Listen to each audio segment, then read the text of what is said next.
आपने ये तो जरूर सुना होगा कि इंडिया का supreme court is held to be the most powerful in the world. और हो भी क्यों ना, इंडिया के सुप्रीम कोर्ट के पास कुछ जॉ ड्रॉपिंग अथॉरिटीज हैं।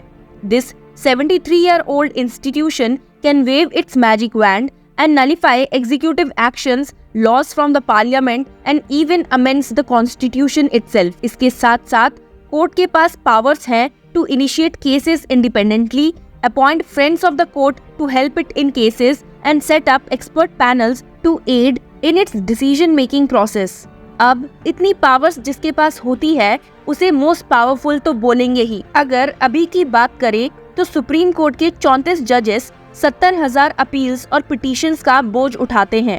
साथ ही they give some 1,000 judgments every year। Now this is something very unbelievable and appreciative at the same time। But hold on, because there is a twist in this tale। लेकिन उससे पहले हम आपसे जानना चाहेंगे, क्या सुप्रीम कोर्ट के ये एफर्ट्स काफी हैं? क्या आपकी नजरों में supreme court is effectively and efficiently doing its duty? क्यों इतनी सारी सुपर पावर्स होने के बाद भी our court of all courts is in crisis? To make it simple for you, it is all because of one issue and that is backlog of cases. अब आप picture कीजिए कि 70,000 अपील्स और petitions एक प्लेट में है and a team of just 34 जजेस trying to juggle it all.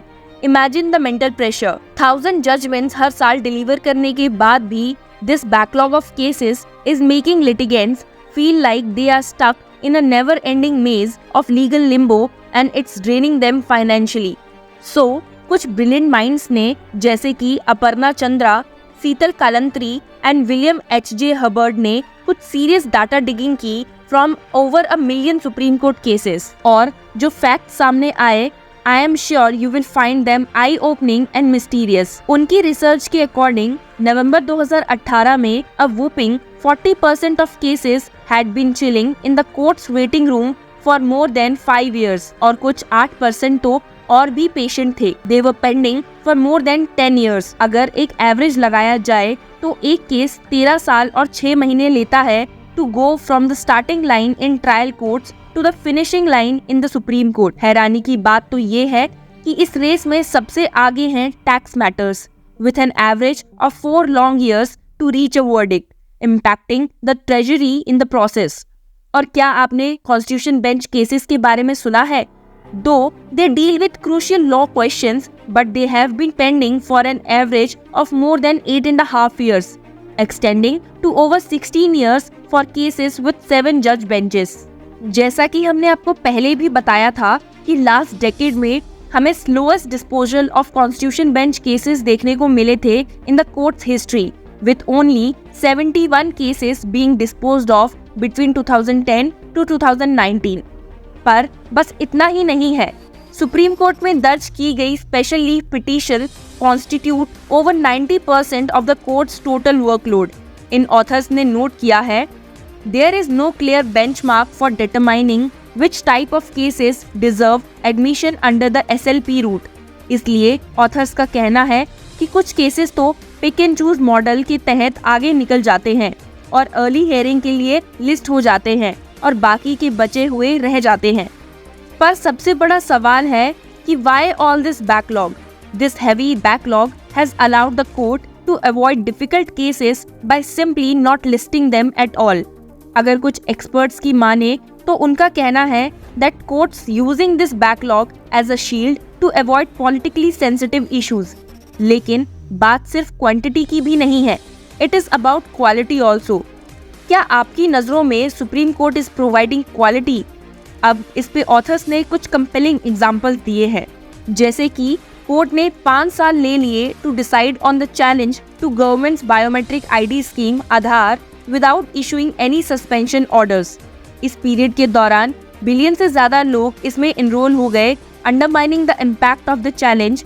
And in 2018, that court upheld the scheme, saying it was constitutional and did not violate the right to privacy।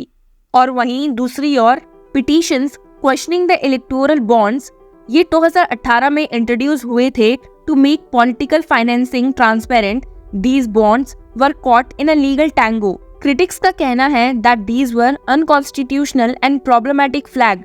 but the case just sat there for a year and was heard in April 2019, coinciding with the general elections. Former Supreme Court Judge Madan Lokur का कहना है, yes, it does invite the criticism of judicial evasion, but I must admit that the court has taken up some contentious issues for hearing, but also has dumped others like the electoral bonds cases. Clearly, ये जो delays हैं, it is because of the increase in litigation, limited judicial resources and court's acceptance of a broad number of appeals. तो इन सब के लिए क्या किया जाए? So, seeing the situation, ये best होगा कि lower courts majority of cases handle करें, reserving only those that introduce novel legal issues or allow the Supreme Court to establish new explicit legal guidelines to assist lower courts in the future decision. पर चिंता का विषय high courts भी हैं। Mister Lokur का कहना है कि हाई कोर्ट के कुछ जजमेंट्स आउट ऑफ सिंक होते हैं और सुप्रीम कोर्ट के पास कोई ऑप्शन नहीं होता but to interfere in them in appeal.